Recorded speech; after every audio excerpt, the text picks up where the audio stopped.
참 힘들고 어려운 때이죠. 주변에 들려오는 소식은 우리를 더 마음을 무겁게 하기도 합니다.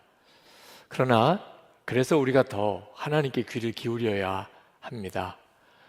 지금 중동에 나가 있는 청년 선교사 한 분이 며칠 전에 저에게 선교 편지를 보내왔습니다. 그 편지 속에 그가 최근에 그 나라에서 어떤 광고 영상을 하나 보았다는 이야기를 했습니다. 그 광고 영상의 컨셉은 악마와 2020년을 의인화한 어떤 한 여자가 데이트를 하는 장면이랍니다. 코로나19 때문에 광장도 거리도 극장도 식당도 다 사람이 없는 그 둘만 있는 그런 데이트 장면을 쭉 보여주면서 2021년은 여러분의 해가 되기를 바랍니다. 그런 내용으로 아주 짤막한 광고가 그렇게 방영이 되더랍니다. 한마디로 코믹하게 만든 영상이긴 하지만 2020년은 악마의 해라는 겁니다. 악마와 2020년이 데이트하는 해. 그런데 2021년은 그 점에서 달라지기를 바란다. 그런 내용의 메시지를 담았다는 거죠. 그러면서 그 청년 선교사님이 말하기를 자기는 그 영상의 메시지에 동의할 수 없다는 겁니다. 2020년이 참 힘들고 어려운 해인 것은 분명하지만 그러나 여전히 하나님의 은혜 아래 있음을 자기는 믿는다는 거예요. 그래서 2020년도 변함없이 하나님의 은혜의 해라 그렇게 고백을 했습니다. 저는 그 선교사님의 고백이 대단히 옳다고 생각합니다. 우리가 하나님을 바라보면 누구나 다 그런 마음을 가지게 됩니다.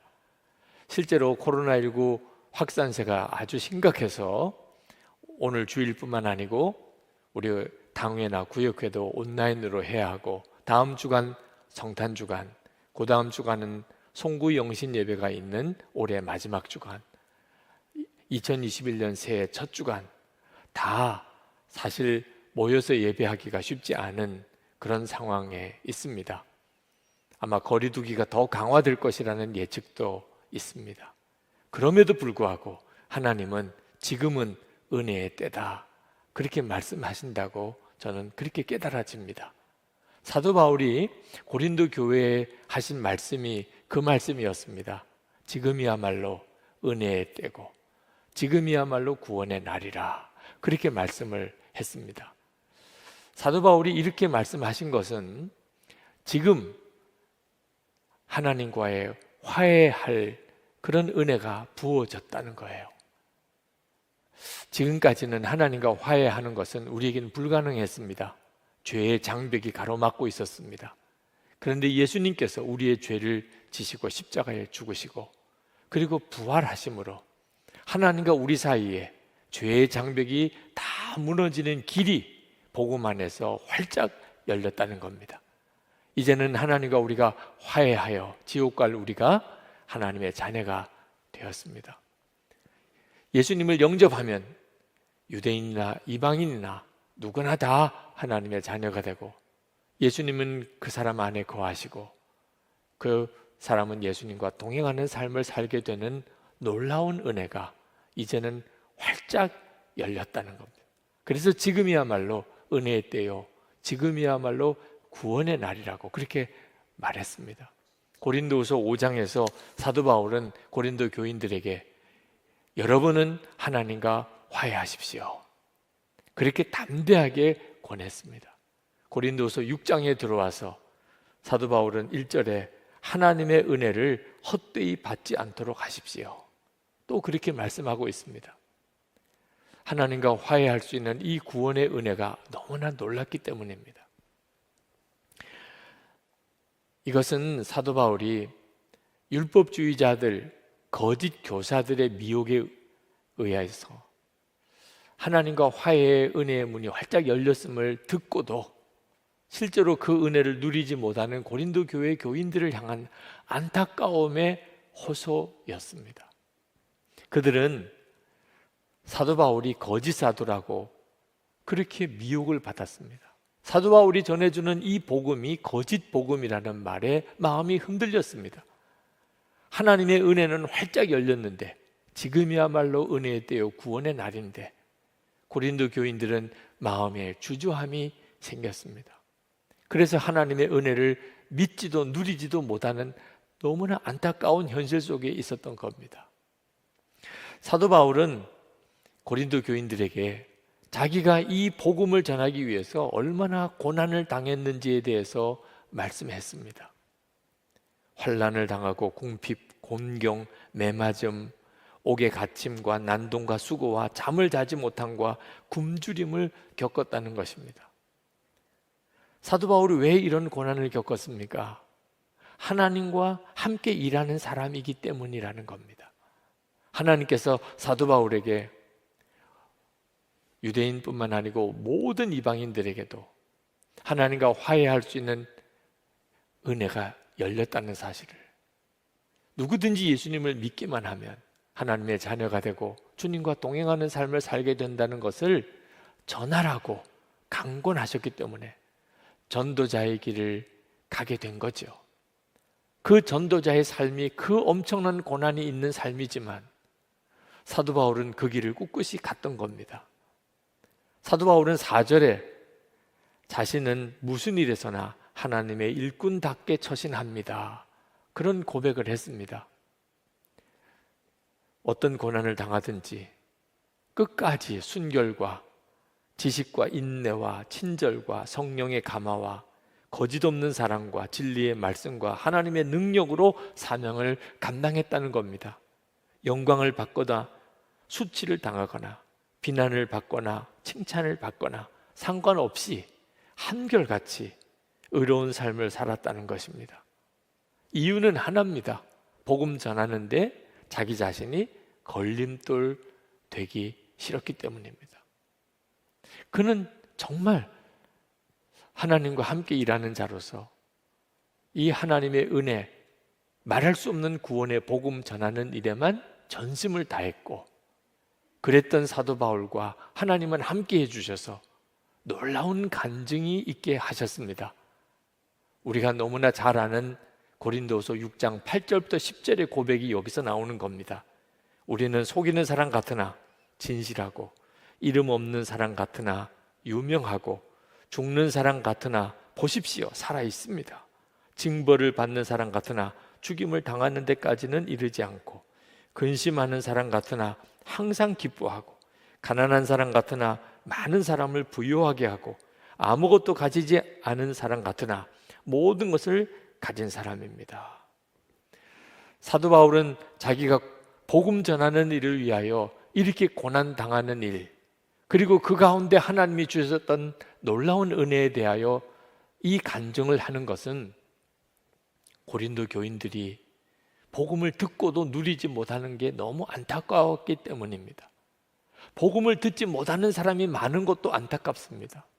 그러나 복음을 듣고도 복음을 누리지 못하는 고린도 교인들을 향하여 사도 바울이 제발 이제는 마음을 넓혀서 무엇이 진짜 복음인지 분명히 깨닫고, 그리고 그 하나님의 은혜를 누리라, 하나님과 화해함을 이제는 실제로 살아라 하고 권하는 것입니다. 11절 말씀에 고린도 사람 여러분, 우리는 여러분에게 숨김없이 말하였습니다. 우리는 마음을 넓혀 놓았습니다. 그러면서 13절에 가서 여러분도 마음을 넓히십시오. 말할 수 없는 고난을 겪으면서도 이렇게 복음을 전하는 우리를 보십시오. 이 일이 얼마나 귀한 일이고 얼마나 복된 일이라 우리가 이렇게까지 하겠습니까? 그런데 여러분, 사도 바울이 고린도 교회 교인들을 향하여 가졌던 그 답답함, 복음을 듣고도 실제로 복음을 누리지 못하는 그 답답함은 지금 우리를 보시는 주님의 답답함이기도 하다는 것을 깨달아야 합니다. 우리는 고린도 교인들은 분명히 붙잡지 못했던 예수님의 십자가와 부활의 복음을 우리는 너무나 잘 알고 있습니다. 우리는 예수 그리스도로 인하여 하나님과 화해한 자가 되었고 지옥에 갈 수밖에 없는 우리가 하나님의 자녀가 되어 천국 영생을 소유했습니다. 다 너무나 잘 알고 있는 내용입니다. 그런데 그럼에도 불구하고 여전히 오직 주님으로만 사는 그리스도인들을 찾아보는 일은 대단히 어렵습니다. 우리는 그동안에 나는 죽고 예수로 사는 복음을 너무나 많이 들었습니다. 항상 주님과 친밀히 동행하라는 메시지도 수도 없이 들었습니다. 그렇지만 실제로 나는 죽고 예수로 사는 성도, 주님과 친밀히 동행하는 삶을 사는 성도는 여전히 참 드뭅니다. 여기에 하나님의 안타까움이 있는 것입니다. 우리는 지금 우리가 겪고 있는 여러 가지 형편의 어려움만 생각합니다. 그러나 하나님은 지금은 여전히 너에겐 은혜의 때다, 구원의 날이다 라고 말씀하고 있습니다. 우리에게 필요한 것은 놀라운 복음을 듣기만 하는 것이 아니고 실제로 이제는 오직 주 예수님으로 사는 믿음으로 살아가는 것입니다. 이번에 온라인 목회자 제자훈련이 마쳐졌습니다. 어느 한 목회자가 그런 고백을 했습니다. 이번 세미나를 참석하면서 이제는 오직 주 예수님만 붙잡게 되었다고. 코로나19로 인해서 목회 환경이 너무 어려워지고 교회가 너무 힘들어지게 되면서 큰 좌절에 빠졌는데 온라인 목회자 제자훈련 하면서 이제는 주님만 믿고 주님만 붙잡고 살 믿음이 생겼다는 것입니다. 너무나 감사한 일이죠. 그 목사님이 이제는 주님만 붙잡아 살게 되었다고 말씀하는 것은 그만큼 지금 형편이 어렵다는 뜻이기도 합니다. 그러나 뒤집어 말하면 그동안에는 오직 주님으로만 살고 목회했던 것이 아니었다는 말이기도 합니다. 이런저런 방법으로 목회를 하고 교회를 세워보려고 애썼다는 뜻이기도 하지요. 그런데 코로나19 확산으로 인해서 이 방법 저 방법 다 소용없고 이제야 오직 주님만 붙잡고 주님만 바라보게 되었다는 거예요. 제가 그 목사님의 말씀을 들으면서 만약에 그게 사실이라면 코로나19의 확산은 우리에게 재앙만은 아니라 오히려 하나님의 놀라운 은혜라고 그렇게 믿어집니다. 우리가 진짜 주 예수님만을 붙잡게 됐다면, 우리로 하여금 그렇게 만들어가고 있다면 코로나19의 확산은 하나님의 은혜의 도구일 수도 있는 거죠. 암몬과 모압 연합군이 이스라엘을 침공해 온 때가 있었습니다. 그때 이스라엘의 왕이 여호사밧이었습니다. 여호사밧은 도무지 암몬과 모압 연합군을 감당할 수 있는 힘이 없었습니다. 그는 절망에 빠졌습니다. 그리고 하나님의 성전에 나가서 하나님께 기도했습니다. 역대하 20장 12절입니다. 우리를 치러 오는 이 큰 무리를 우리가 대적할 능력이 없고 어떻게 할 줄도 알지 못하옵고 오직 주만 바라보나이다. 여호사밧이 오직 주만 바라보나이다 이렇게 고백한 것은 그 상황이 절망적인 상황이라는 뜻이기도 하고, 오히려 이제야 비로소 여호사밧이 살 길을 찾았다, 진짜 구원받을 길을 붙잡았다, 그런 의미이기도 합니다. 오직 주만 바라보겠다고 고백하는 여호사밧의 기도를 하나님이 받으시고 그리고 여호사밧에게 응답하십니다. 역대하 20장 17절입니다. 너희는 두려워하지 말며 놀라지 말고 내일 그들을 맞서 나가라. 여호와가 너희와 함께 하리라. 하나님께서 함께 하시겠다는 응답을 받고 여호사밧은 그 다음날 전쟁터로 나갈 때 찬양대를 군대 맨 앞에 세워 하나님을 찬양하면서 나갑니다. 이제는 진짜 오직 주님만 바라보며 사는 왕이 된 거죠. 그때 하나님은 역사하셨어요. 모압과 암몬 연합군을 하나님이 친히 전멸시켜 버렸습니다. 자, 모압과 암몬 연합군의 침공은 여호사밧을 한때는 절망시켰습니다. 그러나 그것은 하나님의 은혜의 때였어요. 그랬기 때문에 오직 주님만 바라보게 만들었기 때문에 그렇습니다. 성도 여러분, 우리도 수도 없이 주님만 바라보라고 하는 말씀을 들었습니다. 예수님의 십자가의 복음은 나는 죽고 예수로 사는 복음이라고 하는 말씀도 들었습니다. 문제는 우리가 그래서 이제 정말 주님만 붙잡고 살게 되었는가 하는 것입니다. 우리에게는 여러 가지 많은 방법이 있는 것처럼 보였습니다. 코로나19 확산 때문에 이 방법 저 방법 다 소용없어졌습니다. 그랬다면 오직 주님만 붙잡는 길로 우리를 이끌어가고 있다고 여러분 정말 생각해야 합니다. 그렇다면 지금 이 상황은 오히려 하나님의 은혜의 때요 구원의 날일 수 있는 겁니다. 사도 바울은 고린도 교인들에게 단호하게 말했습니다. 14절에 믿지 않는 사람들과 멍에를 함께 매지 마십시오. 세상을 떠나 살라는 말 아닙니다. 세상 가운데 살지만 이제는 사람 의지하지 말라. 계산하고 살지 말라. 오직 하나님만 바라보라는 것. 그래서 정말 놀라운 복음을, 놀라운 하나님의 은혜를 선포합니다. 16절입니다. 우리는 살아계신 하나님의 성전입니다. 하나님과 화해하였다는 말을 사도 바울은 이제 한 걸음 더 나아가서 그렇기 때문에 우리가 하나님을 모시고 사는 하나님의 성전된 자라는 것입니다. 여러분, 정말 놀라운 말씀입니다. 엄청난 일이 우리에게 일어난 것입니다. 우리가 진짜 하나님과 화해한 사람인지 아닌지는 우리가 하나님의 성전된 자로 사는지를 보면 알 수가 있습니다. 하나님의 성전된 자로 살지 않으면서 하나님과 화해하였다고 그저 믿는 것은 가지고 있는 교리적인 지식일 뿐입니다. 여러분이 진짜 예수님을 믿었고 하나님과 화해한 사람이라면 이제는 하나님께서 여러분 안에 거하셔서 여러분을 성전 삼으신 자의 삶을 살아야 합니다. 이것이 하나님이 우리에게 지금 원하시는 것입니다. 이 은혜가 모든 사람에게 다 열려 있다는 겁니다. 저뿐만 아니고 여러분 모두가 다 하나님의 성전된 자로 사는 은혜를 받고 있습니다. 지금이야말로 그 은혜의 때고 지금이야말로 그 구원의 날인 것입니다.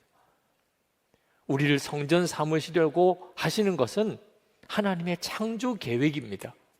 하나님이 사람을 만드신 것은 하나님께서 우리 안에 오셔서 우리와 함께 사시기 위해서 그랬습니다. 이것이 죄로 인해서 무너졌다가 예수님의 십자가로 다시 회복이 된 겁니다. 하나님은 구약 성경에서 계속하여 하나님께서 우리 안에 오셔서 우리를 성전 삼으시겠다고 약속하셨습니다. 16절에 내가 그들 가운데서 살며 그들 가운데로 다닐 것이다. 나는 그들의 하나님이 되고 그들은 내 백성이 될 것이다.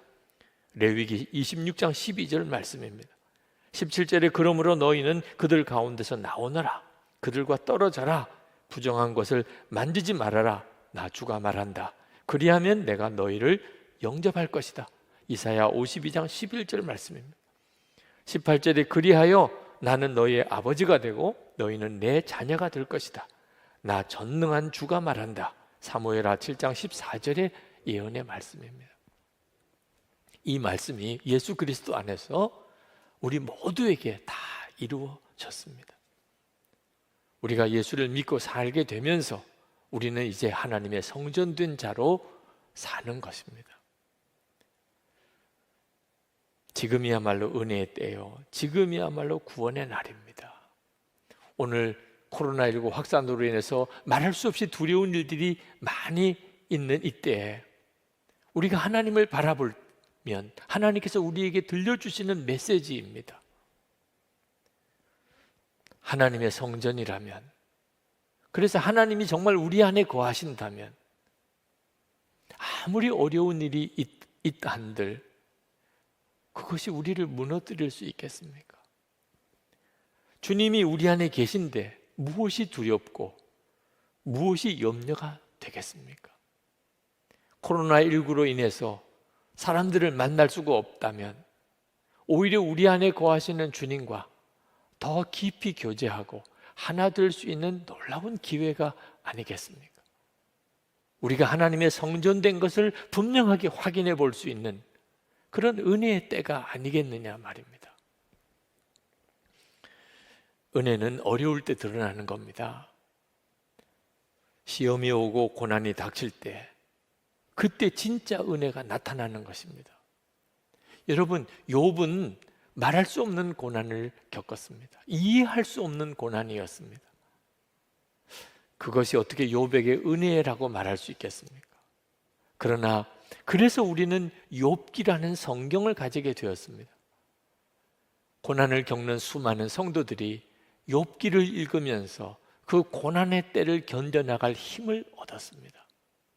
자, 그걸 보면 말할 수 없고 이해할 수 없는 고난을 겪었던 그 욥의 그 때가 은혜의 때라고 하는 사실을 여러분 이해할 수 있지 않겠습니까? 요나는 실패한 선교사, 실패한 예언자입니다. 그러나 그는 그로 인해서 자기의 실패 때문에 유대인뿐만 아니고 이방인도 사랑하시는 하나님이심을 깨달았습니다. 그리고 쓴 것이 요나서입니다. 요나의 실패를 어떻게 은혜라고 말할 수 있겠습니까? 그렇지만 우리가 요나서를 읽으면서 요나의 실패를 통하여 모든 이방인들을 향한 하나님의 사랑을 알게 되는 놀라운 은혜를 받게 되는 걸 보면 요나의 실패조차도 하나님의 은혜 안에 있었던 것입니다. 사도 바울은 로마에 있는 그리스도인들을 만나고 그들에게 복음의 핵심을 전해주고 싶은 마음이 간절했습니다. 그러나 하나님의 허락하심이 없었습니다. 그렇게 로마로 가고 싶지만 길이 다 막혔습니다. 그것을 어떻게 은혜라고 말할 수 있겠습니까? 그러나 로마로 갈 수가 없었기 때문에 사도 바울은 로마에 있는 그리스도인에게 전해주고 싶었던 그 복음의 핵심을 편지로 써서 보낼 수밖에 없었습니다. 그것이 우리가 가지고 있는 로마서입니다. 로마서는 성경의 보석이라고 말해지는 부분입니다. 사도 바울이 겪었던 그 말할 수 없었던 어려움, 그게 깨닫고 보니까 하나님의 은혜 안에 있었던 것입니다. 지난 금요일 아둘람 기도회는 환우들을 위한 치유 집회였습니다. 그때 설교해 주신 목사님이 김동호 목사님이십니다. 그 목사님은 당신 스스로가 폐암을 지금 앓고 계십니다. 그 투병하는 과정에서 겪었던 많은 일들, 심지어 힘들었고 고통스러웠던 순간까지 아주 솔직하게 다 고백을 해 주셨습니다. 그래서 더 큰 감동이 있었던 것 같습니다. 저도 눈물로 말씀을 들었고 많은 우리 환우 교우들이 눈물로 그 집회에 말씀을 들었다고 제가 들었습니다. 김동호 목사님께서 설교 말미에 그런 말씀을 하셨습니다. 올해는 당신 70평생에 가장 힘들고 고통스러웠던 해였다고. 그럴 수밖에 없겠지요. 한 가지 암도 쉬운 일은 아닌데 폐암에 전립선 암에 갑상선 암까지 3가지 암을 앓고 투병하신 해입니다. 그런데 참 놀라웠게도 그 고통스러웠던 그 올 한 해가 가장 감격스럽고 기쁘고 감사한 해라고 그렇게 고백을 하는 것입니다. 정말 기가 막힌 일이죠. 어떻게 이것이 가능한 일입니까? 사도 바울은 똑같은 이야기를 하고 있는 겁니다. 하나님의 은혜의 복음, 그 복음을 전하기 위해서 겪었던 그 수많은 고난, 말할 수 없는 고통스러웠던 일들을 겪으면서도 사도 바울은 고린도 교인들에게 지금은 은혜의 때요, 지금이야말로 구원의 날이라고 선포하고 있지 않습니까? 하나님의 사람들의 일관된 고백입니다. 힘들고 어려웠던 그때가 은혜의 때요, 그때가 구원의 날이라는 것입니다. 이 말씀은 여러분 모두의 삶에도 동일하다는 것입니다. 힘들고 어려우십니까? 말할 수 없이 고통스럽습니까? 그 가운데서도 하나님의 은혜는 변함이 없다는 것입니다. 우리가 누리는 은혜의 핵심이 무엇입니까? 하나님께서 우리 안에 오셔서 우리를 성전 삼으신 것, 주 예수님은 우리와 늘 함께 계시고 동행해 주신다는 것입니다. 정말 힘들고 어려울 때 여러분 한번 크게 고백하고 선포하십시오. 나는 하나님의 성전이다. 주 예수님은 지금 나와 함께 계시고 나와 동행하신다. 여러분 정말 목이 터져라고 여러분 이 은혜를 고백해 보십시오. 그러면 여러분의 형편과 처지 속에 오히려 하늘로부터 부어지는 놀라운 은혜가 임하는 것을 다 경험하시게 됩니다. 여러분 기도도 기도할 기회가 있습니다. 우리가 1시간 기도하자, 성전 기도하자, 삼겹줄 기도를 하자, 여러분 이 때를 붙잡으셔야 됩니다. 기도하고 싶어도 기도할 수 없을 때가 옵니다. 여러분 봉사하는 것도, 헌신하는 것도, 섬기는 것도, 선한 일에도 다 기회가 있습니다. 우리 교육관 이제 완공되어 가는 때 그 비품 하나라도 우리가 섬기자. 여러분 힘을 다해 보시기 바랍니다. 은혜 받는 것도 다 기회가 있습니다. 그래서 지금은 은혜 받을 때요, 지금은 구원의 날이라고 한 겁니다. 여러분 하나님의 성전된 자로 살 수 있는 것, 주 예수님과 친밀히 동행하는 그런 은혜의 삶을 여러분 지금 시작할 수 있습니다. 놓치지 않으셔야 합니다. 기회가 지나가고 난 다음에 그때가 진짜 은혜의 때요, 그때가 구원의 날이었는데 내가 그것을 소홀히 여겼구나, 헛되이 보내버렸구나, 탄식하지 않게 되기를 축복합니다. 여러분 얼마나 힘들고 또 어려운 때를 보내고 있습니까? 우리에게 코로나19뿐만 아니고 아주 매서운 강추위도 엄습해 왔습니다. 그러나 우리에게 지금 부딪혀 있는 여러 가지 어려움보다도 더 분명한 실제가 되시는 하나님, 그 하나님께서 오늘 예배하는 여러분의 마음에 위로와 평강을 주시기를 축복합니다. 하나님은 우리가 어떤 문제 앞에서 염려하고 두려워하고 근심하는 것을 기뻐하지 않으십니다. 그래서 성경을 읽어보면 항상 두려워하지 말라, 염려하지 마라, 그리고 근심하지 마라 하고 말씀하십니다. 그러나 우리가 모든 근심이 없이 사는 것을 하나님이 원하시는 것은 아닙니다. 하나님이 기뻐하시는 근심이 있습니다. 그 하나님이 기뻐하시는 근심은 반드시 해야 합니다. 사도 바울이 고린도 교회를 개척하고 고린도 교회를 세웠는데, 그러나 고린도 교회는 사도 바울에게 늘 아픔이 되었습니다. 사도 바울이 고린도를 떠나고 난 다음에 고린도 교회 안에는 말할 수 없는 여러 가지 어려운 문제들, 분열의 아픔들, 그리고 세상 사람들에게도 있기 쉽지 않은 여러 가지 추문들이 고린도 교회 안에 계속 일어났습니다. 심지어는 사도 바울을 거짓 사도라고 비난하는 일들까지 고린도 교회 안에 일어났습니다. 사도 바울이 결국은 고린도 교회를 방문해서 그 고린도 교회 교인들에게 권면하려고 했었지만 오히려 더 문제는 악화가 되어서 사도 바울이 고린도 교회를 떠나야만 되는 일도 있었습니다. 사도 바울이 얼마나 마음이 아팠겠습니까? 얼마나 눈물로 기도했겠습니까? 결국은 사도 바울은 고린도 교회에 편지를 써서 고린도 교회의 잘못을 가르치려고 결심을 하게 됩니다.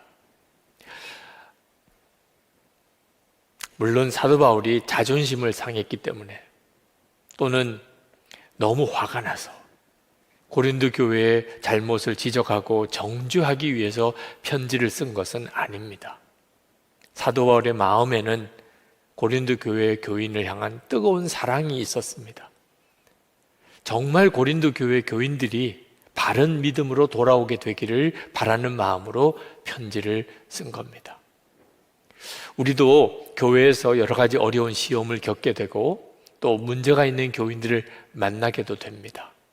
그럴 때 우리가 어떤 태도를 가져야 될지를 오늘 고린도 후서 7장에서 우리에게 가르쳐 주고 있습니다. 특히 3절, 4절 말씀을 우리가 한번 주목해 볼 필요가 있습니다. 사도 바울은 그렇게 문제가 많은 고린도 교회 교인들을 자기가 한 몸이라고 그렇게 고백을 합니다. 3절에 보면 이렇게 말합니다. 내가 전에도 말하였거니와 여러분은 우리 마음속에 자리 잡고 있어서 죽어도 같이 죽고 살아도 같이 살 것입니다. 그 문제 많은 고린도 교인들이 사도 바울의 마음속에 있고 고린도 교인들과 사도 바울이 죽어도 같이 죽고 살아도 같이 사는 한 몸이라는 것입니다. 사도 바울은 늘 고린도 교인들을 향하여 자랑했고 그리고 감사했고 또 마음에 고린도 교인들이 위로가 되고 기쁨이 되었다는 겁니다. 4절에 보면 이렇게 말씀합니다. 나는 여러분에게 큰 신뢰를 두고 있으며 여러분을 매우 자랑스럽게 생각합니다. 우리의 온갖 환난 가운데서도 나에게는 위로가 가득하고 기쁨이 넘칩니다. 아니 어떻게 이런 말을 할 수 있을까요? 고린도 교회로 인하여 사도 바울이 겪는 고통이 그렇게 크고 마음 아픈 그런 상황인데 어떻게 사도 바울은 고린도 교인들을 이렇게 말하는 것일까요? 절대로 가식적인 말이 아닙니다. 사도 바울은 정말 교인들은 예수님 안에서 한 몸이라는 사실을 믿었던 것입니다. 그러므로 교인들 중에 누가 잘한 일이 있다면 온 교인들이 다 잘한 것이고 교인들 중에 누가 잘못한 일이 있다면 온 교인들이 다 잘못한 것이라는 것입니다. 이런 믿음과 그런 사랑 때문에 사도 바울은 고린도 교회 교인들의 잘못을 바로잡아 주려는 편지를 쓸 수 있었던 것입니다. 그렇지만 고린도 교인들이 어떻게 그 말을 받아들일지는 사도 바울도 자신이 없었습니다. 실제로 찾아가기도 했었는데 오히려 더 큰 어려움만 겪었던 거죠. 자, 편지를 보냈을 때 고린도 교인들이 받을까? 아니면 더 마음이 굳어져 버릴까? 그래서 사도 바울이 편지를 쓰고는 후회하는 마음도 잠시 가졌었노라 그렇게 고백을 했습니다. 그런데 그 편지를 가져갔던 디도가 돌아와서 너무나 놀라운 소식을 전해 주었습니다. 고린도 교회 교인들이 7절 말씀에 보면 사도 바울을 정말 그리워하고 있고 사도 바울에게 잘못한 일을 뉘우치고 사도 바울을 열렬히 변호한다는 말을 전해준 겁니다. 사도 바울이 그 말을 들었을 때 얼마나 감격스러웠겠습니까? 아마 틀림없이 무릎을 꿇고 하나님께 눈물로 기도하며 감사하며 찬양했을 겁니다. 아니 제가 이 말씀을 묵상할 때 저에게도 눈물이 났을 정도니까. 고린도 교회 안에 회개의 부흥이 일어나게 된 겁니다. 9절 말씀처럼 이것은 하나님이 기뻐하시는 근심, 아픔이었습니다. 세상 근심은 우리를 죽게 만듭니다. 그래서 하나님이 하지 말라고 하는 것입니다. 그러나 하나님이 기뻐하시는 근심은 우리를 회개하게 만들고 그리고 우리에게 구원을 이루게 해줍니다. 특히 우리가 주목할 것은 이것이 한두 사람의 회개가 아니었고 고린도 교회 공동체 전체의 회개였다는 것입니다.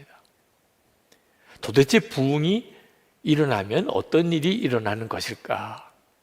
아마 부흥을 경험해 보지 못한 분들은 궁금하실 겁니다. 11절 말씀을 한번 읽어보십시오. 아, 부흥이 일어나면 이렇게 되는 거구나 하는 것을 알 수 있습니다. 보십시오. 하나님의 뜻에 맞게 마음 아파함으로써 여러분에게 얼마나 많은 변화가 일어났습니까? 여러분이 나타낸 그 열성, 그 변호, 그 의분, 그 두려워하는 마음, 그 그리워하는 마음, 그 열정, 그 응징은 참으로 놀라운 것입니다. 여러분은 그 모든 일에 잘못이 없음을 보여주었습니다.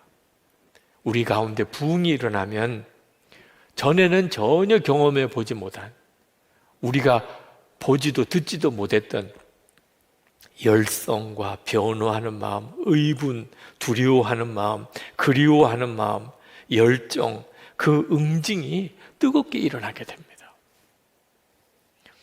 어떻게 이런 부흥이 고린도 교회에 일어날 수 있었을까요? 우연히 그렇게 일어난 것일까요? 그렇지 않습니다.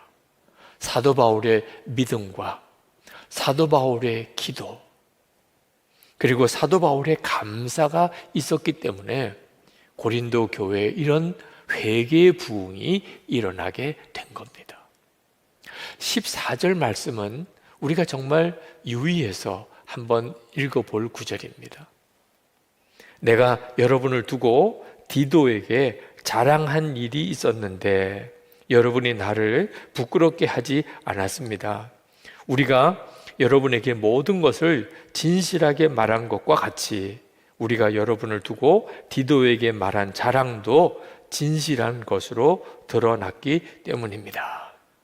여기 보면 사도 바울이 디도에게 고린도 교회에 대해서 자랑을 했었다 하는 말이 나옵니다. 그렇게 사도 바울의 마음을 아프게 하고 그렇게 시험이 많이 일어난 그런 고린도 교회를 향하여 사도 바울이 어떻게 자랑을 할 수 있었을까요? 그것은 사도 바울의 마음속에 지금은 고린도 교회가 시험 속에 있지만 반드시 바른 믿음으로 돌아오게 될 것이라는 확신이 있었기 때문입니다. 눈물로 기도했겠지요. 너무나 마음이 아픈 일도 많이 있었고 때때로는 좌절감이 들 때도 있었겠지요. 그러나 사도 바울의 마음속에는 반드시 고린도 교회가 돌아온다, 반드시 바른 믿음으로 바로 서게 된다 하는 믿음이 있었습니다. 그러니까 디도에게 고린도 교회를 향하여 자랑하게 된 거죠. 믿으니까. 그래서 감사도 하게 된 거죠. 어떻게 그럴 수 있을까요? 주님이 항상 함께 계시는 것을 사도 바울이 늘 경험했기 때문입니다. 주님이면 하실 수 있다고 믿은 거예요. 주님을 바라보니까 눈앞에 보이는 어려운 문제만 보지 않고 그 문제를 바꾸시는 주님에 대한 놀라운 확신을 가질 수 있었던 겁니다. 그것 때문에 고린도 교회를 위해서 그는 끊이지 아니하고 기도하고 그리고 오히려 감사하고 오히려 자랑했던 겁니다. 그리고 실제로 그 일이 이루어진 거죠. 디도가 편지를 들고 고린도 교회를 갔는데 자기 눈에 보인 고린도 교회 교인들은 사도 바울이 말한 그대로 너무나 놀라운 교인들이 성령 안에서 하나가 되고 진정한 회개가 일어나는 그 놀라운 교인들을 만난 거죠. 그래서 사도 바울이 기뻤다는 겁니다. 내가 디도에게 한 말이 진실된 것임을 여러분들이 보여주었다는 거죠. 자, 저는 이제 이 고린도후서 7장을 가지고 하나님께서 우리에게 주시는 메시지를 여러분과 나누어야 한다는 생각이 듭니다. 그것은 고린도 교회에 일어난 회개의 부흥이 우리 한국 교회에도 일어나게 되기를 기도하자는 것입니다. 이미 한국 교회에는 고린도 교회에 임했던 이 회개의 부흥이 일어났었습니다. 1903년 원산에서 하디영 선교사님으로 인하여 시작된 회개 부흥이 일어났습니다.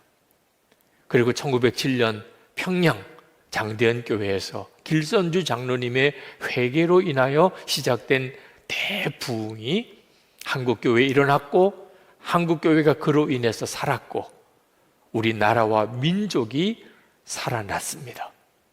그런 일이 한국교회에 있었는데 그 부흥이 다시 한국교회에 일어나기를 기도하자는 것입니다.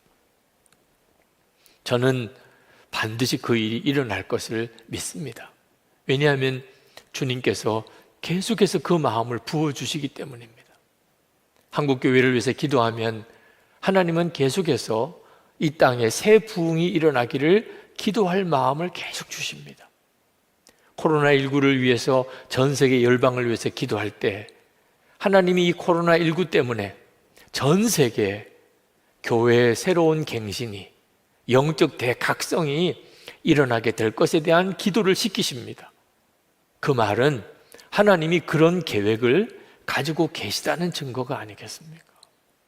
여러분, 한국교회를 위해서 기도하되 사도 바울이 고린도 교회를 위해서 기도했던 것처럼 그렇게 기도해야 됩니다. 한국교회에 지금 문제가 많습니다.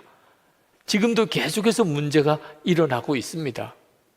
그렇지만 마치 남을 보듯이 비난하고 정죄하면 안 됩니다.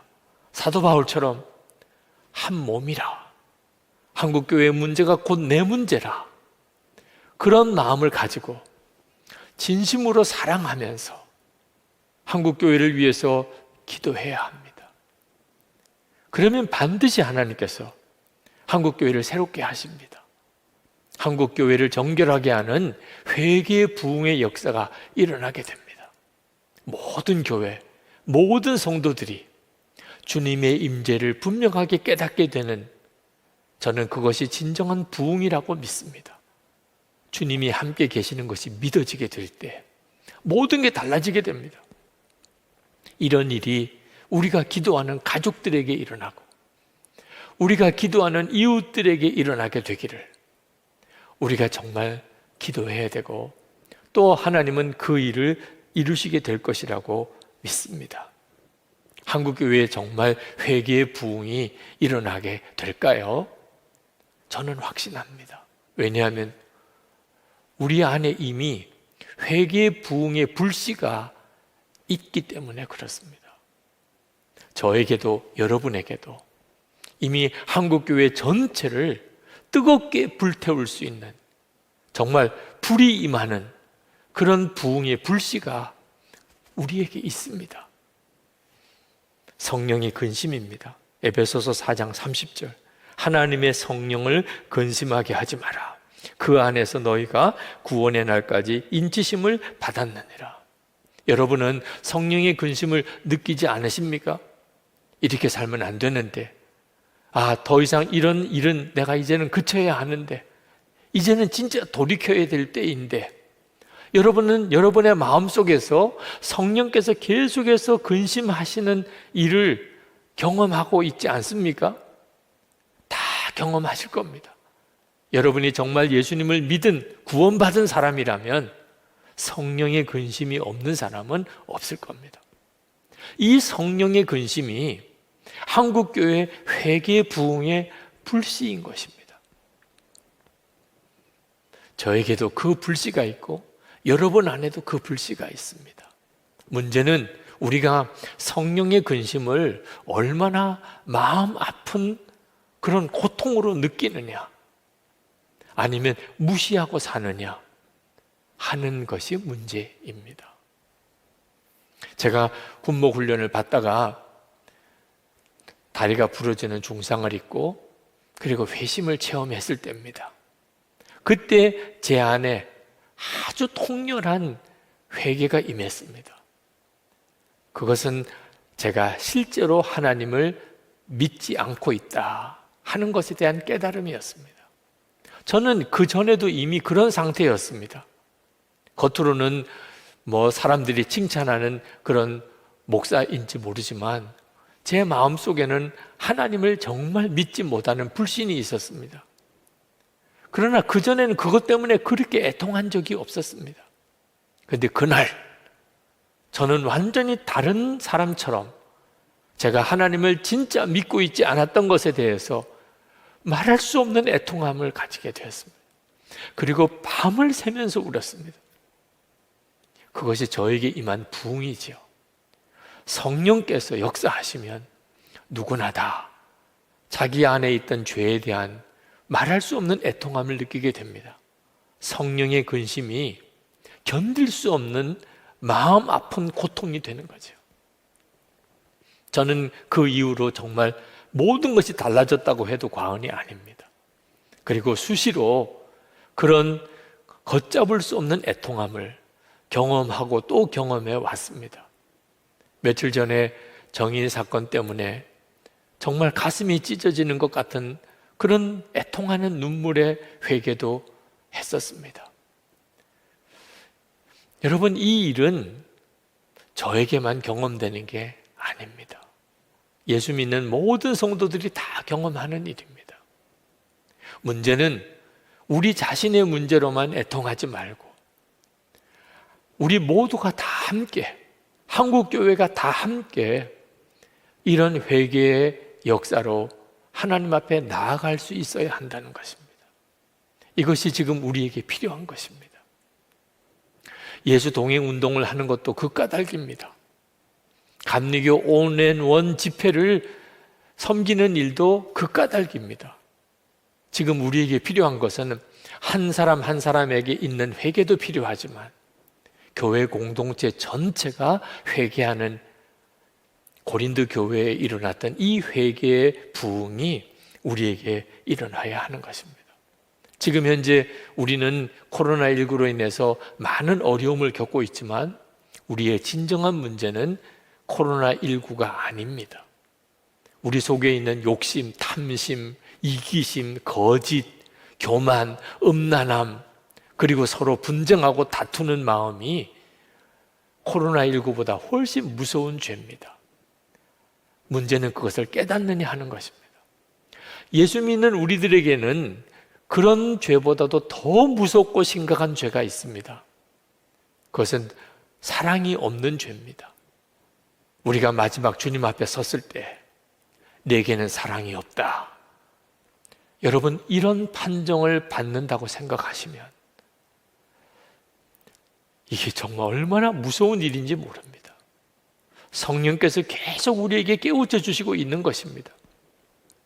한 번은 인도에서 사역하시던 조동욱 선교사님, 지금은 추방을 당하고 네팔에서 인도를 위해서 중부하고 계신데 그분이 보낸 기도 요청 메일을 받았습니다. 그분은 이렇게 썼습니다. 저를 위해서 기도 좀 많이 해주시기 바랍니다. 특별히 모든 사람을 더욱 깊이 사랑할 수 있도록 기도해 주시기 바랍니다. 제가 아직도 철이 덜 든 것 같습니다. 제가 사역하는 이곳에는 어려운 일, 힘겨운 상황이 많이 생깁니다. 그런 일들 뒤에는 덫에 걸려 나무에 매달린 짐승을 잡아먹지 못해 안달하며 나무 밑을 어슬렁거리는 큰 짐승처럼 저를 괴롭히는 사람들이 많습니다. 제가 저들을 미워하지 않는 정도의 믿음은 얻었습니다. 감사하지요. 제게는 저들을 미워할 시간도 없을 뿐더러 그럴 마음이 생기지도 않습니다. 오히려 저들을 긍휼히 여기고 격려하고자 하는 마음이 앞섭니다. 그러나 더 너그럽게, 더 다정하게, 더 부드럽게 저들을 품어주고 격려해 주지 못하는 저를 발견하게 됩니다.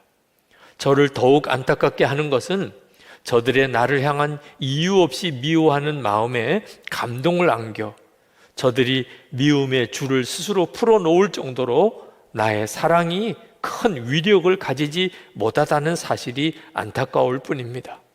정말 큰 사랑, 아무나 아무 것이나 녹여내릴 수 있는 농익은 사랑을 가질 수 있도록 기도를 부탁드립니다. 제가 참 마음이 괴롭습니다. 제가 조동욱 선교사님의 이 메일을 읽으면서 너무너무 마음이 무너졌습니다. 도대체 우리 한국 교회에 이 선교사님에게 사랑을 더 주시기를 기도할 수 있는 자격이 있는 그리스도인이 몇 사람이나 되겠느냐 하는 것입니다. 여러분, 우리가 진짜 마음 아프게 기도해야 될 제목이 있습니다. 세상 먹고 입고 사는 것 때문에는 근심하지 말아야 하지만 지금 우리 안에는 심각한 문제, 우리가 주님 앞에 설 때를 생각하면 정말 두려운 문제들이 있습니다. 여러분, 지금 여러분 안에는 예수님을 진짜 인격적으로 만나고 싶은 마음 때문에 정말 죽을 각오를 하고 하나님께 매달리는 안타까움이 있습니까? 여러분, 지금 여러분 안에는 예수님을 정말 왕으로 모시고 예수님께 순종할 수 있기 위하여 식음을 전폐하고 그렇게 안타까운 마음으로 하나님께 기도하는 그런 간절함이 있습니까? 그렇지 못하다면 이건 정말 성령을 너무너무 근심하게 하는 것입니다. 여러분, 절대로 작은 죄가 있다고 생각하면 안 됩니다. 선악과는 얼마나 작은 죄입니까? 하나님이 따먹지 말라고 한 그 선악과를 따먹은 것. 아니, 여러분, 지금 우리에게 얼마나 많은 죄들이 있습니까? 그런데 따먹지 말라고 한 선악과 따먹은 거 하나가 온 인류가 죄를 뒤집어 쓰는 그런 죄라고 상상이 되십니까? 그런데 그 선악과 따먹은 죄가 무서운 게 뭡니까? 하나님이 하지 말라고 한 것을 했다는 것. 그렇다면 지금 우리가 하나님 앞에 얼마나 안타깝게 애통하며 기도할 문제들이 많이 있습니까? 우리가 진짜 우리 안에 역사하는 성령의 근심을 심각하게 생각하기 시작한다면 저는 반드시 우리 한국교회의 회개의 부흥이 불붙기 시작할 거라고 확신합니다. 가정 안에, 우리가 섬기는 교회, 한국교회 전체, 고린도 교회처럼 진정한 회개의 부흥이 일어나게 됩니다. 그러면 우리가 진짜 하나님의 뜻대로 근심하게 된다면 그러면 모든 풍파 다 잔잔해지게 됩니다. 모든 시험은 다 떠나게 됩니다. 모든 불안은 다 사라지게 될 것입니다. 그리고 우리 주변에 있는 사람들이 예수 믿는 우리를 통하여, 우리 한국 교회를 통하여 다 기뻐하는 역사가 일어나게 될 것입니다. 그 일을 위해서 우리 같이 기도합시다. 그리고 성령의 근심에 우리가 합당한 반응을 보이십시다. 하나님, 나에게 더 말씀해 주세요. 주님, 제가 정말 고쳐야 될 것, 즉시 바꿔야 될 것들 무엇인지, 주님이 아파하고 주님이 정말 안타까워하는 것이 내게도 그렇게 느껴지게 해주세요. 이 시간에 우리 같이 간절한 마음으로 기도하겠습니다. 하나님의 은혜가 오늘도 여러분 위에 충만하시기를 축복합니다. 제가 1995년에 미국 교회를 한번 둘러본 적이 있었습니다. 그때 성령의 역사가 굉장히 강하게 나타난 교회로 유명한 한 교회를 갔다가 깊은 인상을 받았던 부분이 그 예배당 옆에 있었던 큰 구제 창고 건물이었습니다. 마치 아주 작은 백화점 같은 정도의 그런 건물이었는데 성도들이 한 주간 내내 가져온 구제 물품을 보관하는 창고입니다. 그리고 그 주간에 그 물품들을 참 힘들고 어려운 이들에게 흘려보내는 일을 하는 구제 사역을 보면서 그 교회에 진정한 성령의 역사가 나타나는구나 하는 것을 깨달았습니다. 성령의 역사의 가장 놀라운 특징이 가난한 자에게 복음이 전해지는 것입니다. 마태복음 11장에서 세례 요한이 감옥에 갇혀 있는 중에 예수님이 정말 그 메시아인지를 제자들을 통해서 질문한 적이 있는데 그 세례 요한에게 그렇게 대답을 하라고 전해줍니다. 가난한 자에게 복음이 전해진다고 하라. 예수님의 역사는 가난한 자에게 복음이 전해지는 것입니다. 고린도 교회의 회개의 부흥이 일어나는 그런 기쁜 소식을 듣고 사도 바울은 곧 이어서 고린도 교회 교인들에게 예루살렘 교회에, 기근을 당한 예루살렘 교회에 구제 헌금을 보내달라, 그런 요청을 합니다. 예루살렘 교회에 기근이 닥쳐서 많은 사람들이 굶고 죽는 어려운 일을 만나게 될 때 사도 바울이 그 예루살렘 교회를 돕고자 자기가 세웠던 교회 교인들에게 구제 헌금을 요청을 했습니다. 고린도 교회에도 그 구제 헌금 요청을 한 겁니다. 그런데 왜 이런 참 분위기가 좋은 상황에서 갑자기 헌금 이야기를 하신 걸까? 그런 질문이 나올 수도 있겠습니다. 고린도 교회 안에 회개의 부흥이 일어나서 은혜의 역사가 막 일어나고 있는 그 기쁜 소식을 서로 나누면서 왜 갑자기 생뚱맞게 헌금 이야기를 하시는 걸까요? 그런데 오늘 본문의 말씀을 읽어보면 사도 바울은 아주 부담스러운 어조로 고린도 교회 교인들에게 헌금해달라는 요청을 하는 게 아니고 고린도 교회 교인들에게 은혜가 더욱 넘치게 하기 위하여 이 말씀을 하고 있다는 사실을 알게 됩니다. 사도 바울은 마게도니아 지역에 있는 교회들, 그리스 북부 지역을 말합니다. 거기에 빌립보 교회, 데살로니가 교회, 베레아 교회, 그런 교회들이 있었는데 그 교회 성도들에게 하나님이 주신 은혜를 고린도 교인들에게 간증으로 전해준다, 그런 표현을 하면서 이 헌금 이야기를 하고 있습니다. 1절 말씀을 제가 읽겠습니다. 형제 자매 여러분, 우리는 하나님께서 마게도니아 여러 교회에 베풀어 주신 은혜를 여러분에게 알리려고 합니다. 하나님께서 마게도니아 지역에 있는 교회 교인들에게 은혜를 주셨다는 겁니다. 그래서 그 은혜를 지금 은혜가 충만한 여러분들에게 전해드리려고 한다, 그런 뜻이죠. 또 무슨 은혜를 하나님께서 마게도니아 지역에 있는 교회들에게 주신 걸까요? 기근을 당한 예루살렘 교회에 구제 헌금을 보내는 은혜를 주셨다, 그런 뜻입니다. 잘 이해가 안 되시는 분도 있으실 거예요. 구제 헌금을 하는 것이 무슨 은혜일까? 사도 바울은 아주 특별했다는 겁니다. 마게도니아 지역의 교회 교인들이 그 예루살렘에 보낸 헌금이 아주 특별했다는 겁니다. 2절에 말씀하기를 마게도니아 교회 교인들은 큰 환난의 시련을 겪고 있는 형편이었습니다. 핍박이 컸습니다. 그리고 교인들 대부분이 극심한 가난에 쪼들리는 형편이었습니다. 그런데도 넉넉한 마음으로 헌금을 했다는 거예요. 3절에 보면 그들이 힘이 닿는 대로 구제헌금을 보내는 정도가 아니고 오히려 힘에 지나도록 자원해서 헌금하였다는 것입니다. 특히 주목할 것이 4절입니다. 4절에 이렇게 말씀합니다. 그들은 성도들을 구제하는 특권에 동참하게 해달라고 우리에게 간절히 청하였습니다.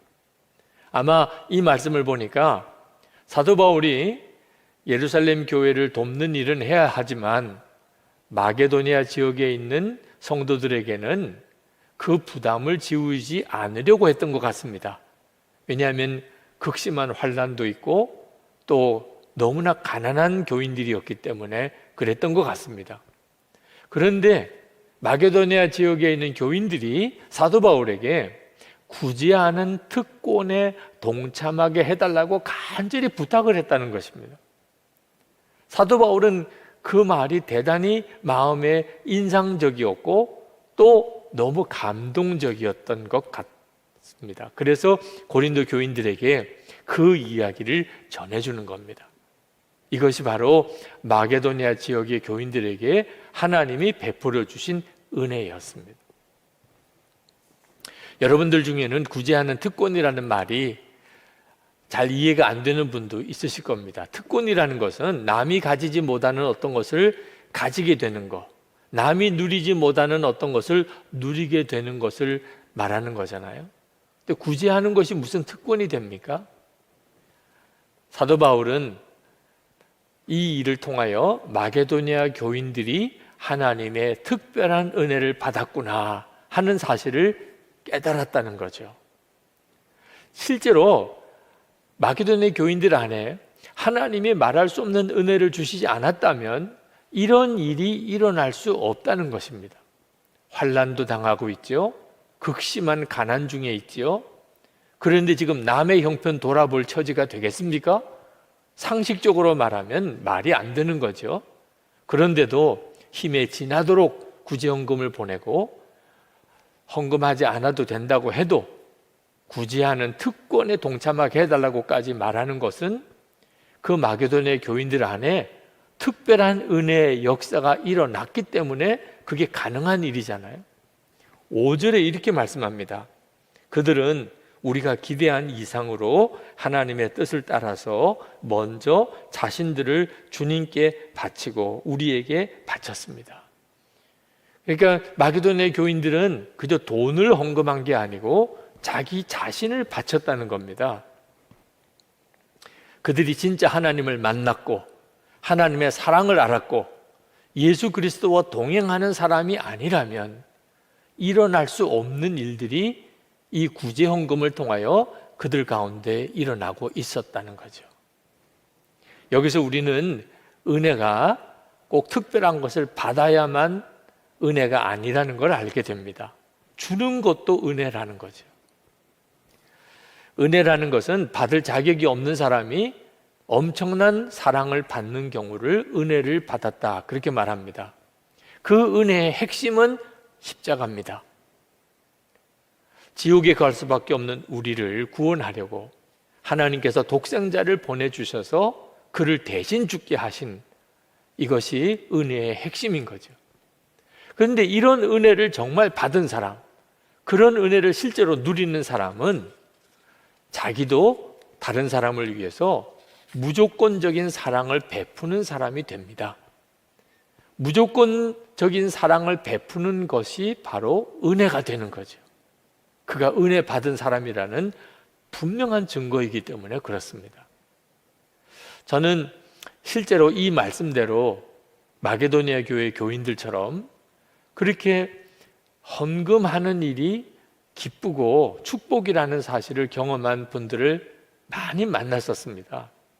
한 번은 어느 권사님이 건축헌금을 봉헌하기 위해서 오셨는데 그 권사님의 처지가 참 어려운 처지였습니다. 제가 그 권사님께 말씀드렸습니다. 권사님, 우리가 건축헌금을 위해서 기도하고 있지만 권사님은 안 하셔도 됩니다. 권사님은 권사님이 먹고 사시는 삶을 위해서 사셔도 하나님께서 충분히 다 이해하십니다. 그랬더니 그 권사님이 눈물을 흘리시는 거예요. 목사님, 저도 헌금하게 해주세요. 제가 그때 마음이 참 먹먹했습니다. 그리고 하나님과 그 권사님 사이에 일어나고 있는 비밀스러운 일이라는 것을 느꼈습니다. 제가 관여할 수 있는 문제가 아닌 거죠. 그래서 제가 그 권사님을 위해서 축복 기도를 해드렸던 적이 있었습니다. 우리가 은혜 받았을 때 일어나는 가장 놀라운 변화가 헌신입니다. 헌금이 달라지는 거죠. 성경의 헌금에 대한 말씀이 많이 나오는 이유가 그 까닭입니다. 예수님의 비유의 말씀 중에 반 이상이 돈과 관련된 내용입니다. 우리가 진짜 은혜의 눈이 뜨이고 하나님의 자녀가 되고 나면 그러면 우리 속에서 헌금하고 싶은 마음이 뜨겁게 일어나게 됩니다. 그것은 누가 시켜서 하는 것도 아니고 또는 강요된 것도 아닙니다. 성령의 역사로 일어나는 자연스러운 현상인 겁니다. 헌금을 많이 한 사람이 꼭 믿음이 좋다는 말은 할 수가 없겠지만 헌금에 대해서 인색한 마음이 드는 사람이 믿음이 좋은 경우는 없습니다. 사랑하는 사람이 생기면 돈이 쓰여지는 거죠. 자녀를 사랑하는 부모는 자녀를 위해서 돈을 사용하는 것을 아깝다고 생각하지 않습니다. 예수님을 만나고 하나님의 말할 수 없는 사랑을 경험한 사람은 똑같은 일이 벌어지게 되는 겁니다. 사도 바울이 고린도 교회 교인들에게 헌금하라고 예루살렘 교회를 돕는 구제헌금을 하라고 이렇게 권하는 내용을 한번 가만히 우리가 묵상해 볼 필요가 있습니다. 저는 지난 코로나19 감염으로 인해서 2020년이 말할 수 없이 어려웠습니다. 그런데 그 한 해를 돌아보니까 우리 교회 역사상 가장 많은 구제헌금이 들어왔고 가장 많은 구제비를 흘려보낸 해였습니다. 그때 깨달아졌어요. 2020년은 코로나19로 인해서 어려움이 많은 해가 아니고 은혜가 풍성한 해구나. 정말 그랬습니다. 그리고 그 은혜의 역사는 올해도 계속 이어지고 있습니다. 눈이 뜨이고 나면 보는 것이 달라지게 되는 겁니다. 하나님께서 왜 하나님의 자녀들에게 이렇게 헌금을 하게 하시는 걸까요? 우리는 하나님의 은혜를 깨달으면 감사 헌금을 하나님께 봉헌합니다. 그런데 하나님께는 재물이 필요가 없으세요. 하나님은 모든 것의 소유자이십니다. 그런데 왜 우리는 하나님께 은혜를 받았을 때 헌금으로 하나님께 감사를 드리는 거죠? 왜 그리고 하나님은 그렇게 하기를 말씀하시는 걸까요? 거기에는 참 놀라운 하나님의 계획이 있음을 알아야 합니다. 먼저 사도 바울은 하나님께서 하나님의 자녀들이 부유하게 되기를 원하신다는 말씀을 하고 계십니다. 9절 말씀해 보면 여러분은 우리 주 예수 그리스도의 은혜를 알고 있습니다. 그리스도께서는 부유하나 여러분을 위해서 가난하게 되셨습니다. 그것은 그의 가난으로 여러분을 부유하게 하시려는 것입니다. 여러분, 우리를 부유하게 하시려고 예수님께서 사람이 되시고 그리고 십자가를 지셨습니다. 하나님께서 가난해지신 것은 지옥에 갈 수밖에 없는 우리, 말할 수 없이 영적으로 가난한 우리, 하나님의 자녀가 되는 부유함을 누리게 하시려는 것이라는 겁니다. 그런데 이처럼 하나님이 우리를 부유하게 하신 것은 까닭이 있으신 겁니다. 우리를 통하여 가난한 사람들에게 입을 것과 먹을 것을 공급하는 일을 하게 하시려는 것이라는 것입니다. 그래서 우리가 은혜를 받으면 돕고자 하는 마음이 자동적으로 일어나게 되는 겁니다. 이것이 하나님의 계획이니까요. 우리가 성령이 우리 가운데 임하시면 우리 안에 생수의 강이 흘러넘치리라고 말씀하셨는데 그 말씀인 것입니다. 우리가 가난한 사람을 향하여 마음이 열리게 되는 것은 하나님으로부터 오는 은혜가, 그 복이 우리를 통하여 가난한 사람에게 흘러가는 것입니다. 우리는 생수의 강, 그 통로가 되는 것이 하나님의 계획인 것입니다. 고린도 교인들이 처음 은혜를 받았을 때 그들은 예루살렘 교회를 위하여 헌금하려는 마음이 그들에게도 일어났습니다. 그래서 헌금을 약속했었습니다. 그런데 고린도 교회 안에 시험이 일어나고 서로 싸움이 생기고 그때 은혜가 다 식어져 버립니다. 그래서 그들은 예루살렘 교회를 위해서 헌금하려고 약속했던 것을 지키지 못했습니다. 은혜가 사라지면 그러면 우리가 다른 사람을 돕는 일도 다 식어지게 됩니다. 그래서 은혜가 우리 속에 있는지 아닌지를 다른 사람을 향한 마음을 통해서 우리가 분별할 수 있는 겁니다. 그런데 고린도 교회에 회개의 부흥이 일어나고 은혜가 회복이 되었습니다. 그래서 사도 바울이 고린도 교회에 구제헌금을 약속한 것을 온전히 다 이루라고 권하는 겁니다. 하나님의 은혜가 계속 이어지고 더 풍성하게 흘러가게 하려고 하시는 것입니다.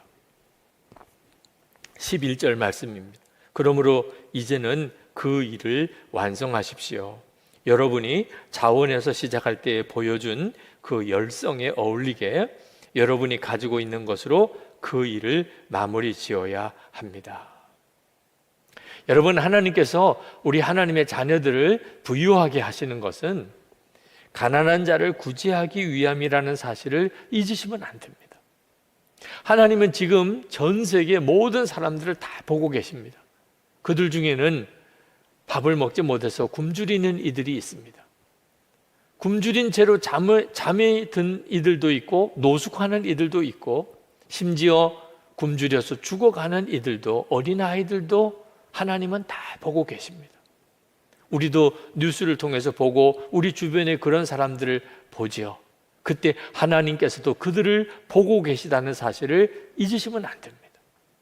하나님은 그들을 먹이고 입히실 수 있습니다. 그렇게 하기를 또 간절히 원하십니다. 그런데 하나님께서는 어떤 방법으로 그 일을 하려고 하시는가 하는 것입니다. 그것이 바로 성경이 우리에게 말씀하고자 하는 내용입니다. 하나님의 자녀들을 부유하게 하셔서 하나님의 자녀들에게 먹고 입는 것 이상을 주신다는 뜻이죠.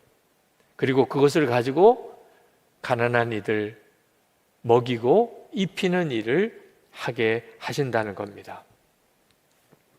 요셉이 애굽의 총리가 되고 그리고 7년 흉년이 왔을 때 그 애굽과 그 주변에 있는 모든 나라에 굶어 죽어가는 사람들을 다 먹였습니다.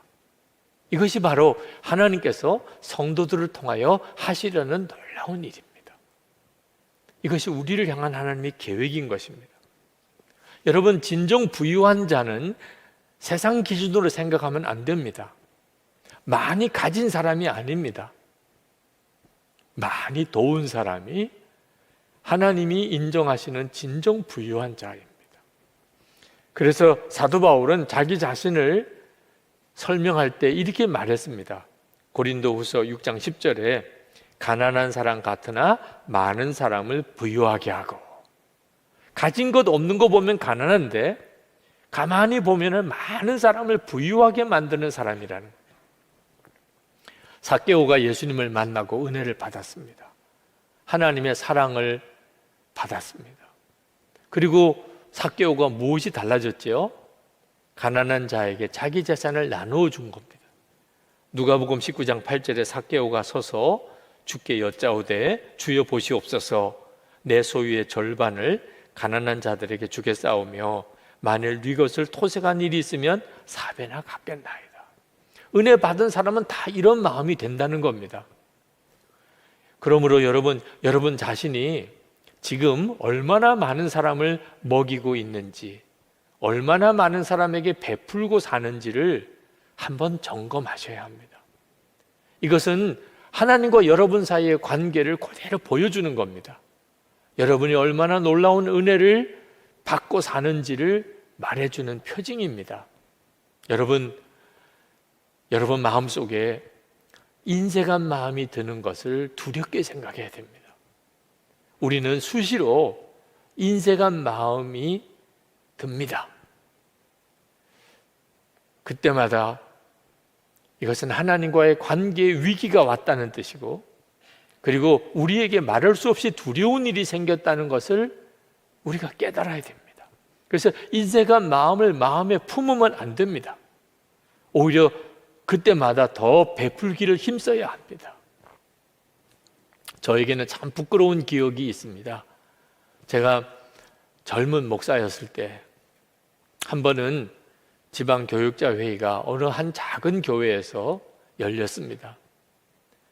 회의가 거의 끝나갈 무렵에 감리사님께서 그 교회를 위해서 우리가 한번 헌금을 하시자 하는 이야기를 하시더라고요. 계획에 있었던 무슨 헌금도 아니었고, 또 그때 제 형편이 넉넉한 처지도 아니었기 때문에 헌금을 하자는 것에 대해서 그냥 마음에 부담스러운 생각이 덜컥 들더라고요. 또 헌금이야? 이런 생각이 들더라고요.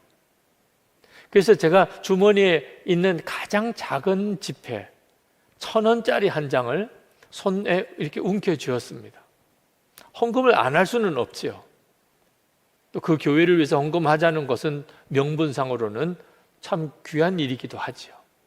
제 마음이 움직여지지를 않은 겁니다.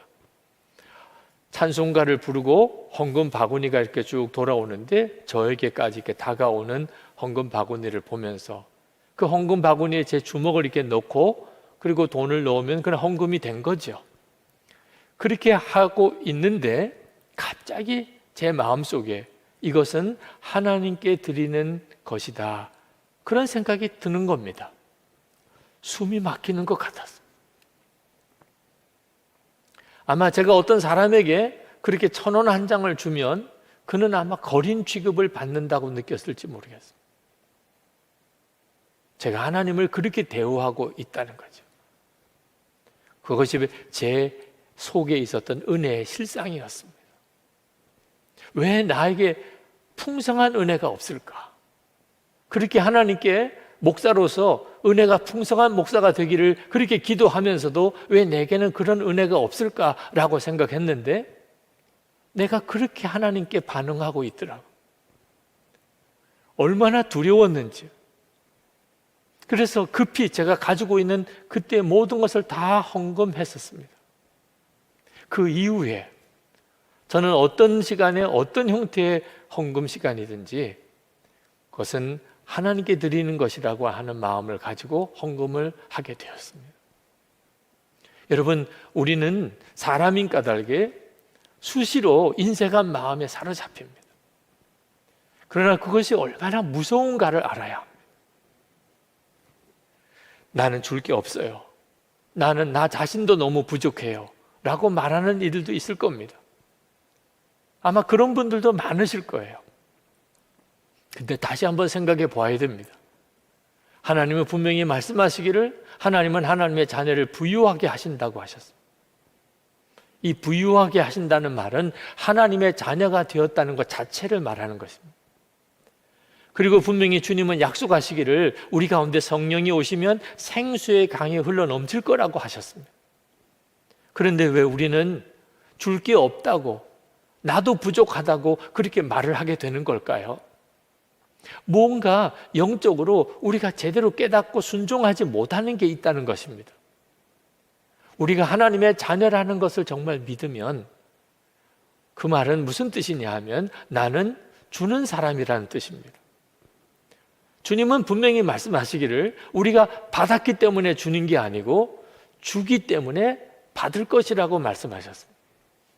누가복음 6장 38절에 주라 그리하면 너에게 줄 것이니 곧 후이 되어 누르고 흔들어 넘치도록 하여 너에게 안겨주리라. 우리가 이미 복을 받은 사람입니다. 지금 내 처지가 어떠하든지 간에 우리는 예수 그리스도 안에서 이미 하나님의 자녀가 되었음을 믿습니다.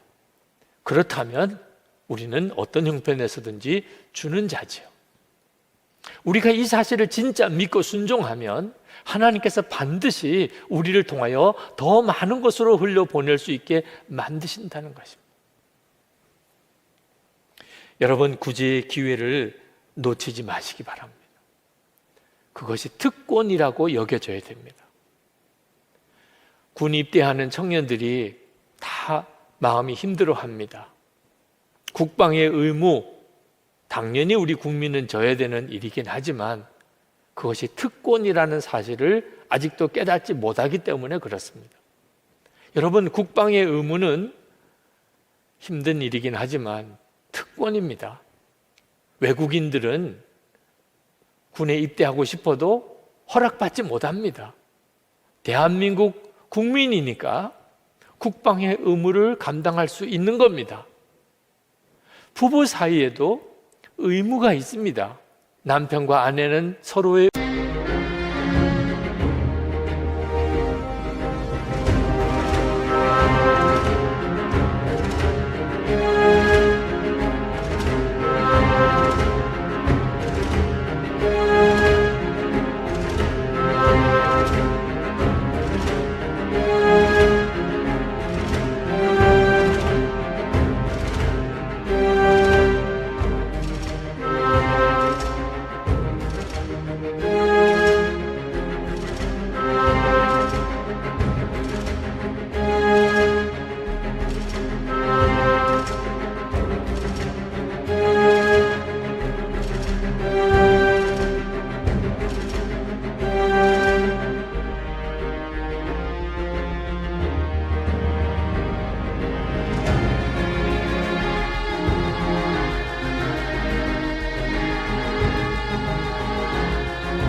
fly still. I find a promise I will keep in the streamscape where time stands still. The canopy above me spreads. I shelter.